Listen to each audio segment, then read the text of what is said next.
So, Ibuprofenson. That was a fun character I played. I loved Ivy. He was one of the... So a lot of the characters I make are experimental. And I don't end up liking them. I'm like, oh, this character was... Like, that's what... I've done that with... I did that with the zombie campaign that we did. My character, that one, I didn't like how he turned out. We talked about that in our last video. I played as... Chef in Curse of Strahd and Astronaut. Well, so I like Chef, but I only played one session with Chef. And then... we did a one-shot with Jody. You and me did, where we killed the tree. Oh, yes. Where I played as Chef again, and I realized, man, I freaking hate bards. Bards are the actual worst. This is one of the characters I actually enjoyed playing as. And it was, so the idea was he's supposed to be a support cleric, not combat-based. To this day, clerics are my favorite class. I love clerics. Which is funny, because you don't know any spells. I don't know any spells. I suck with the magic system of D&D. But clerics, because of Ivy, so his name was Ivy, he was a support guy. The idea was he's supposed to be like healing and helping. So I called him Ibuprofenson. Which is the, ibuprofen. Yeah, that was a joke. His name was Ibuprofen. His dad was Profen Advilson. Yes, Profen Advilson. And you said, I kind of want to make my own religion. And it's like, perfect. I was looking for a Martin Luther King. So a Martin Luther figure in this setting. The way this conversation went was, I was like, you were talking about the Gothic Church. I was like, I like the idea of having like a priest that's, like, he's Gothic, he thinks he's Gothic, but like he doesn't like what the Gothic Church is doing. And then you're like, so he starts on a religion? I'm like, well, not on purpose. And that's what started this. So we eventually went to like some elf kingdom. Oh yeah, and you totally like accidentally converted the heck out of them. Yeah. It's like they were so interested in your idea. This elf king is like, I don't want to be, it was like the Germans when Martin Luther was around, they're like, we're not interested in being Goths anymore. We're tired of paying tribute to the Gothic Church. So what do you believe? And it's like, well, this is what it is. Like, okay, we 100% believe you with no strings attached. But he was such an interesting character because I realized pretty quickly that playing as a straight support was going to really, like, you guys know me. I like to hit stuff with big sticks. Yeah. London made a comment to me last night. He said, the only spells you know how to use are ones that deal damage. I'm like, yeah, you're not wrong. Like, and so I was playing as a support, so I think he had like one combat spell, but it was like a D4 or D6 of damage. No, everything else was... Because he had Sacred Flame. In Sacred Flame? I started him off Sacred Flame? Sacred Flame is a cantrip. I think. I must have started off with it. I must have, because he had a cantrip. So and you cast Sacred Flame a lot, and that dealt a lot of damage to all the zombies. That was your main damage doer. Like, you were the damage dealer out there, because... And that's why I love clerics. Yeah. Because at first I really struggled with him because he was so support focused. And then once when he leveled up, we leveled up like 3 or something, I gave him more combat spells. I'm like, yeah, I can't just do support. Like, I like having the support spells, but I can't just do support. And I had these support spells. Or I got these combat spells. And I was doing so much damage. I was like, this is awesome. I think that was the most amount of damage you ever did to date. With any character. With any character. Like, even your level 7 pilot character, even though that he was level 7 and you were doing a lot of damage, just because of the narrative of the campaign, I think you dealt more damage. Because we were doing a lot with, like, undead. Yeah. And that... Which is cleric, it's very classic Clash. Time to shine. Is the cleric is like, I delete all of the dead things. Clerics are really fun. My very first character ever was a cleric. Really? Yeah? Yeah. Malkar the Mad. Talk about Malkar, because I think this character is what really got you into Dungeons and Dragons. Yes, it was actually. Malkar was really impressive. I can't ever reach the same vibe of a character ever again as Malkar, I don't think. I mean, maybe, but like, yeah, I still have that character sheet.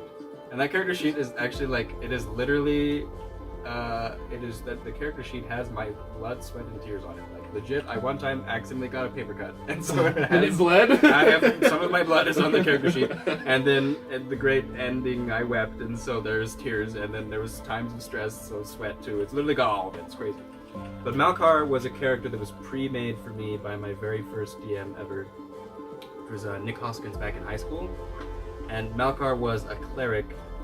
I really liked his backstory, but I was really obsessed with the idea of like a redemption arc. So I wanted to do something, but like Malkar's story was that he was a priest in this tiny little hamlet, and the hamlet in the world that Malkar inhabited was very grimdark. It was really just so hard to be alive, and I was like impressed. It's so good for anyone who survived. Good job. it was literally just like death, depression, oppression, and intensity. But he was like originally like a good-hearted dwarf. He was just like, I am here to help the people feel the blessings of the gods. And his little hamlet was under attack by demons. And he was praying and praying to the gods for help. He's like, just give us a miracle, please. And he, for the first time in his life, no answers. And he's like, okay, I have to keep trying. Come on. And like, he got the people to like hold up in the church. And he was like, the demons are getting closer. And he's like, come on, please. And suddenly, after days of holding up and like, keeping the demons at bay, a voice tells him to perform a ritual. A voice comes to him. And he's like, okay, finally the gods answer. And so he does this blood ritual. Oh my god! So it was a demon that told him to do this ritual. And so it's not any demon, it was Hextor, who was like one of the older chaos deities. But anyway, he does this blood ritual. Because he was like, just do anything, save my people. And it's like, okay, if you do this, your people will not die. And so he does the ritual. All of his citizens in this little hamlet, the denizens of the hamlet, are turned into even bigger demons than the demons that were attacking them, and they come and slaughter the demons and just like are released into the wilds of the land, destroying the kingdoms. And Malkar goes mad seeing this because he was abandoned by the gods, and then he goes crazy and like the demons answer, but then the voice of Hextor is with him, trying to manipulate him to do things. And in that setting, in that campaign, all of the players were some form of criminal, and they're all thrown into this big pit, big hole. Malkar, I was, new to D&D, so I had never played before, so the most of the time I was just like, I'm just sitting at this table, a wee little sophomore, like I can't do anything. There was one instance, I also really fond of oranges in high school, that's not related to anything, but I just happened to have an orange in my hand one time, and we've been going through weeks, and I hadn't done anything in the campaign, I hadn't really spoken up, and one of my friends, Chris, was trying to mind control this group of basically like Buddhists. There was like a caravan underneath this hole. There's a city that people are trying to escape. They think there's a way out. And there's a caravan, and he's trying to mind control their leader, their religious leader. And he fails. It was a necromancer. He fails. He like nat 1 fails. And so the guy's head explodes. Oh. And so then at that moment, I seize my chance, and I have this orange in my hand. And I stand on my chair with this orange, and I start speaking as if I'm Malkar. So then I was like, look, citizens, behold how the gods have abandoned you like they abandoned me. And it's like, follow me, and I will lead you to a truer and freer glory than they can ever be. And then I was like, ah! And then, like, the whole room shook. I was playing a different campaign it was on the other side of the room, not knowing your existence, and I was just like, what? And it was actually really problematic because like I gave like this speech like I was some sort of demon priest, and there were people in the halls after that who still thought that like me, Max, myself was actually some sort of devil worshiper. But then after that, I rolled a nat 20 on a charisma to persuade the rest of the Buddhists to take their priests and burn them alive and follow me. What the hell? And so we then had that scene where they grabbed the remainder of their priests and they dragged them into the flames in front of my deranged dwarf and burned them alive. And then after that, one of the other characters, who was not actually like supposed to be there, was Sam. His character was a follower of Saint Cuthbert. Over the rest of the campaign, I convinced him to worship me instead of Saint Cuthbert.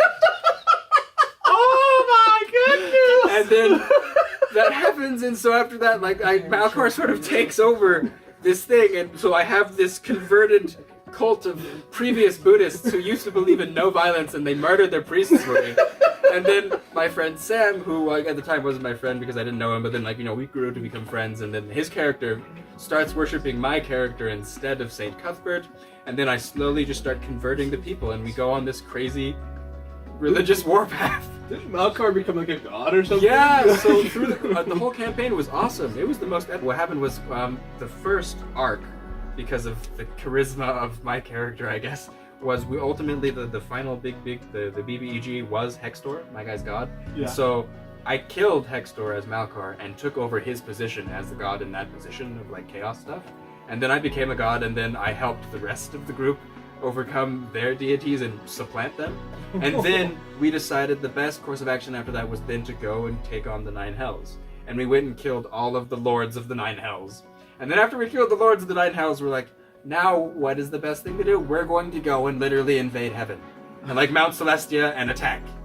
But then that was where it ended. We TPK'd fighting in Mount Celestia, fighting the gods. It was the most emotional thing ever though, because we played these same characters for 3 years, and we'd taken them from 3 to level 18. It was so intense. My friend Sam at the end, when we TPK'd, he literally like a single tear, and then he just ripped his character sheet in half. He was just like, oh, actually the pieces. He's like, nope. He just like, nope. I just rage quit DnD because we just killed him. And it was so intense. I was sad because Malkar had gone through all this way. Wow. 3 years of stories. I tried to write them down so I could like give them. You went from nothing to God Killer. To then death. To then dying. Yeah, and we TPK'd and it was awesome. Hi, my name is London. I'm the player for Wyatt, your brother here, telling you what is up from the new places and all the new things that you explore in the Spaghetti Western. If you need more of that great content, come and listen to our Tavern talks because they are down on the level, Yep. Please keep on watching our Out of Initiative, like and subscribe because that's for real. Keep it loose.